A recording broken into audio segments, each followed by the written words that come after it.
मराठी व्याकरणातील प्रयोगाबाबत सत्य विधान कोणते? 4 विधान आपल्याला दिलेले आहेत.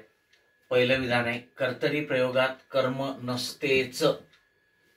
हे चुकीचं आहे, कारण असं काही जरुरी नाही.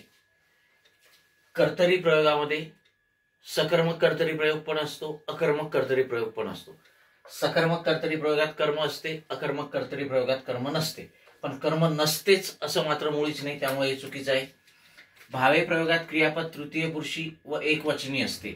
अगदी बरोबर आहे. भावे प्रयोगामध्ये क्रियापद हे नेहमी तृतीय पुरुषी, एकवचनी आणि नपुंसक लिंगी सुद्धा असते. ठीक आहे.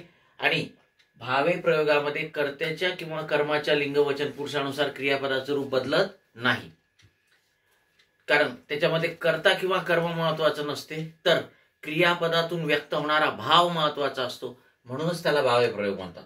तर हे जे विधान आहे, ठीक आहे, की भावे प्रयोगात क्रियापद तृतीय पुरुषी व एकवचनी असते, हे अगदी बरोबर आहे. कर्मणी प्रयोगाचे सकर्मक व अकर्मक कर्मणी असे 2 प्रकार आहेत. चुकीचं आहे, कारण कर्मणी प्रयोगाचं वाक्य नेहमी सकर्मकच असते. वाक्यात जर कर्मच नाही तर कर्मणी प्रयोग शक्यच नाही.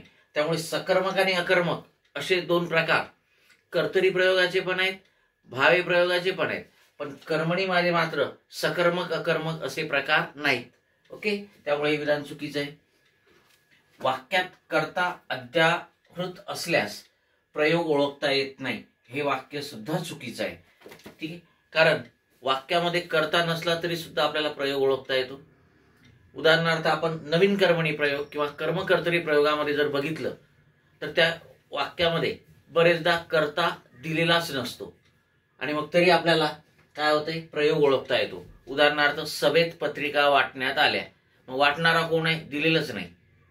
मग वाटण्याची क्रिया कोणावर झाली, पत्रिकावर. पत्रिका कर्म आहे, प्रथमांत आहे, आणि म्हणून तो नवीन कर्मणी प्रयोग आहे. म्हणजे कर्म कर्ता वाक्यामध्ये नसला, ठीक आहे, तरी सुद्धा आपल्याला काय होते, प्रयोग ओळखता येतो. आणि म्हणून आपल्याला सत्य विधान कोणतं, तर आपलं येईल 2 नंबर. आपलं उत्तर काय येणार आहे, 2 नंबर.